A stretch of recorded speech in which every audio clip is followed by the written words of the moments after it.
In the last video, I discussed the ugly truth about residential assisted living. So in this video, I'm actually going to discuss the ugly truth about residential assisted living part 2 and discuss some other factors within this industry that I think you guys should all know about. So if you're interested, make sure to stick around. What's going on, everyone? I hope you're all doing well. If you're new here, my name is Serge. Welcome to the channel. To all my reoccurring viewers, thank you so much for all the love and support that you have shown this channel. I greatly appreciate it. If you have not yet, feel free to go check out the God Made podcast. It's streaming on Apple Podcasts, Spotify, also even Anchor if you do have that, but mainly Apple Podcasts and Spotify. Feel free to also check out Legion Assisted Living Academy, which is a step-by-step guide to start a residential assisted living. It's just more in-depth information regarding this industry, so feel free to check that out in the link down below. Also, if you're interested in the mentorship that I do weekly with my students, feel free to check that out. It's Legion Assisted Living Advisors. The link will be down below.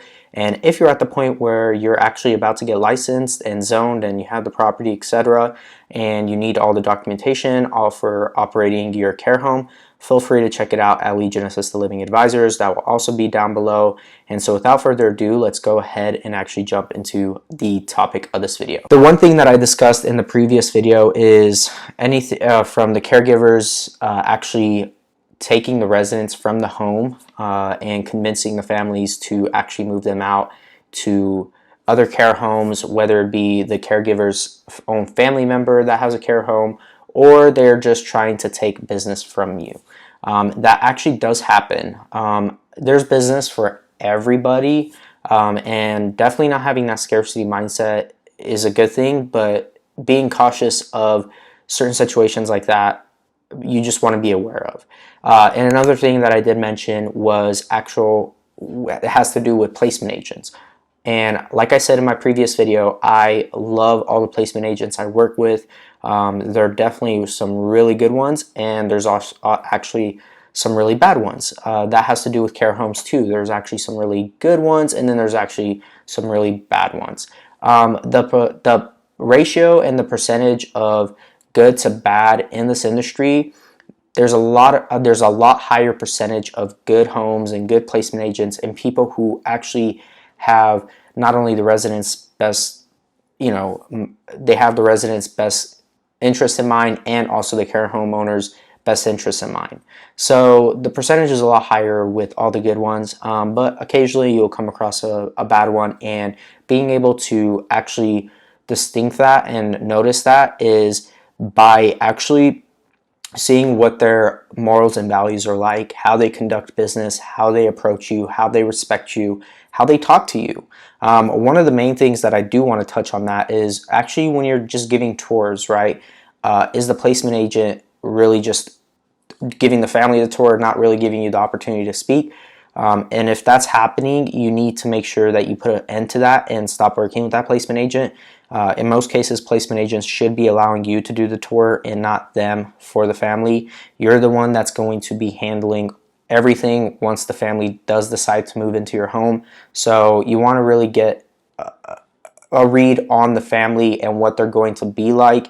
And if the placement agent is just not letting you even discuss anything with them or even address anything with them or ask questions, that's a red flag. So, but there are some other things that I do want to discuss, and if you have not yet, feel free to go watch the previous video. But with everything that's going on within this industry, I have seen some pretty interesting things going on, especially when it comes from there's other services that you will be providing in your home with third parties, for instance, home health and hospices.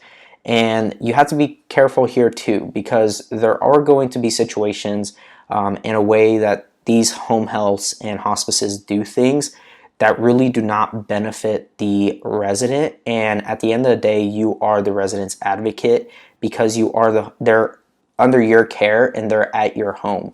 Although they're under the hospices or home health's care, you're still an advocate for the resident. And so what are some situations that could occur potentially? For instance, home health will come in and they will just do their assigned time with the resident, meaning they'll just do what they need to do, the basics of just crossing off their situation that they have with the resident, and they'll go on and do their own thing, and they do 30 minutes and then they're gone. Um, Although that's not with every home health, but I have seen home health situations where they're supposed to come do PT or OT with the resident, and they're there maybe for 30 minutes or so, and next thing you know, they didn't really do much. They didn't really help the resident get any better or actually address any situations or really do anything for the resident. And then they go ahead and just sign them off, say that they're declining, they're not doing much, and then they don't end up ever coming back, and they're done with the resident. When a resident comes with home health, the whole idea is to do everything to make the resident stronger, better, healthier, etc., right? But in most cases, that's not the case. In most cases, they'll come in and, like I said, do the minimum amount of whatever, half hour with the resident and head out. And that's one thing you need to watch out with home health. And that's something that you need to, as a manager and as your caregivers, train them to see if that's properly being done. A lot of these home health companies, not all of them, but some of them, they're just in it because Medicare pays for that stuff and they're not necessarily billing the resident. So they don't really have the resident's best interest in mind. And keep in mind, this is not everybody. I just need to emphasize that because there's going to be people who say, well, that's not the case. My home health or this home health does a really great job. I believe that. There are really great home healths and really great hospices. I work with them all the time. I'm just giving you guys some insight in what to look out for when you're running your care home and when you're working with these third-party services. With hospices, you want to be very careful. You want to watch out to see if they're bringing the right amount of supplies for the resident, if the staff is actually communicating with the manager and with the caregiver and with the owner even, if they're there. You want the staff to be on a first name basis with your staff.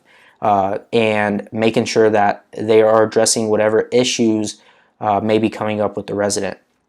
And a majority of hospices are great, but I've worked with some that were never on time with supplies. We've always ran out.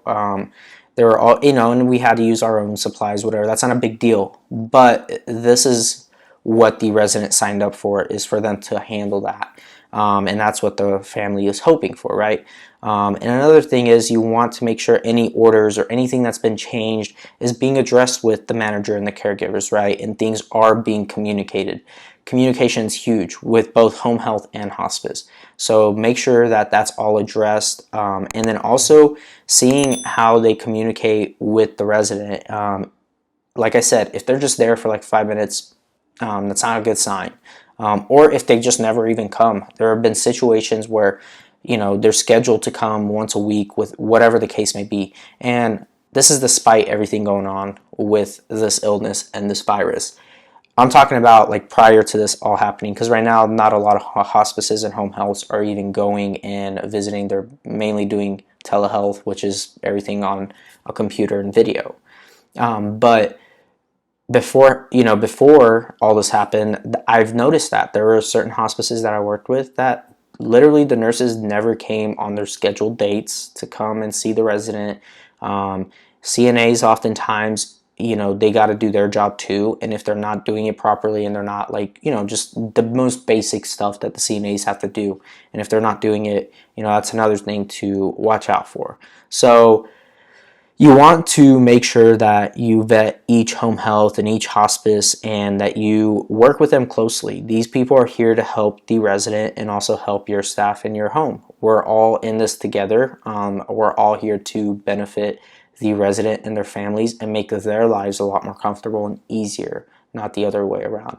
We should not have the families worried about, well, is my loved one being taken care of? Is this being addressed? Is this not being addressed, etc. So that is all I have for this video. I hope you guys subscribe and like, and make sure to go check out all the links down below. Watch all these other videos up here, and I will see you all in the next video. God bless.